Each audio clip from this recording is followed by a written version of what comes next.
Hey guys, আজকে আমার প্রচণ্ড খিদে পেয়ে গেছিলো। তো বাড়িতে সেরকম কিছু ছিল না বলে ভাবলাম একটু ডিমটা ভেজে খাই। সেটা আমার আবার ডিম পোচ ভীষণ ভালো লাগে। আর সেদিনকে তিনটে ডিম আমি খেয়েছিলাম। ডিমটা ভেজে একটুখানি প্লেটের ওপরে টমেটো সস দিয়ে তারপরে তিনটে ডিম আমি ভেজে ওটার উপরে রেখেছিলাম।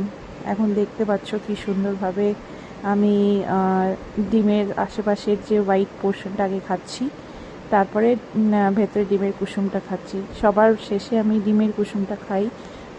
হাফ বয়েল ডিমের কুসুমগুলো আমার ভীষণই ভালো লাগে। সাথে এই যে আমার চা, চিয়ার্স।